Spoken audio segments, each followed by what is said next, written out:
All of a sudden, your ribs are being crushed. You have someone's arm in your, like in your neck.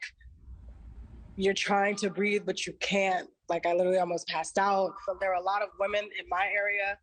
I'm 5'4". They had to be like 5'2", next to huge men screaming for help. Multiple lawsuits have already been filed in the wake of that deadly stampede at a Houston music festival Friday, with Astroworld founder Travis Scott and concert promoters named as defendants. 8 people, including 2 teens, were killed when crowds surged toward the stage, crushing and trampling them, with hundreds of others hurt.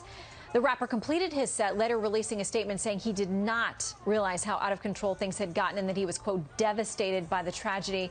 Let's bring in class action attorney Kelly Hyman and lawyer Differently founder attorney Bryan Rotella. Thank you both for being with us.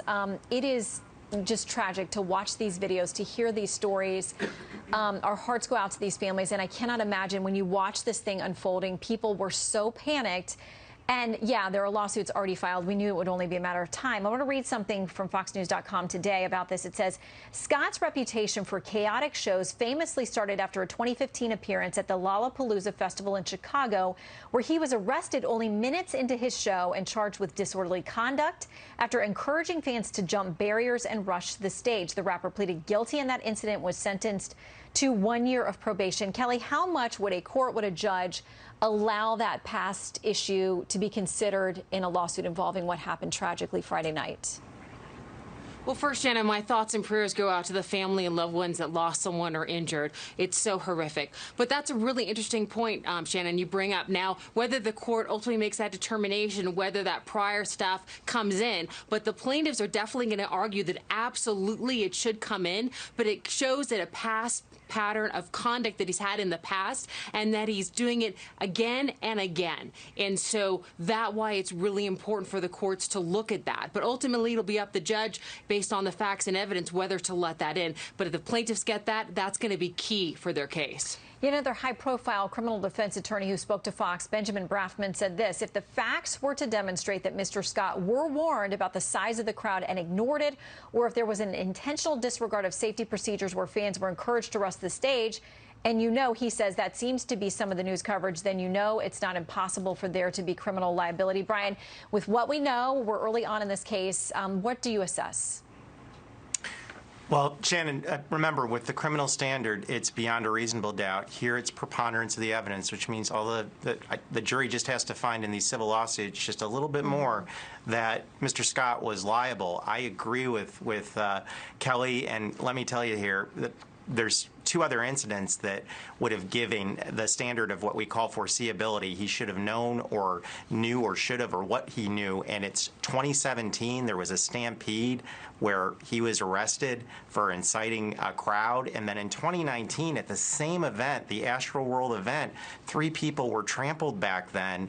And he goes out on social media and said that he was thanking everyone for pulling up the rage. And I don't know that it was mentioned, but back in May of this year, when the concert tickets sold out, he wrote out on social media again, Mr. Scott wrote, "It's okay because we're going to still sneak the wild ones in." Again, the song here, sadly, is going to be foreseeability. That sounds like it was foreseeable that he knew some bad stuff could happen.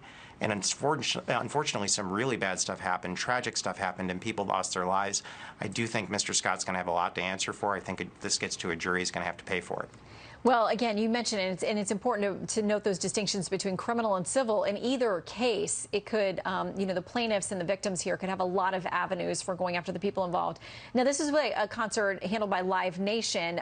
They've got a posting of liability, generally, of their events. They say, you voluntarily assume all risks and danger incidental to the event for which the ticket is issued, whether occurring before, during, or after the event, and you waive any claims for personal injury or death against us, management, facilities, leagues, artists, and other participants. Kelly, would that hold up in a case like this to bar liability?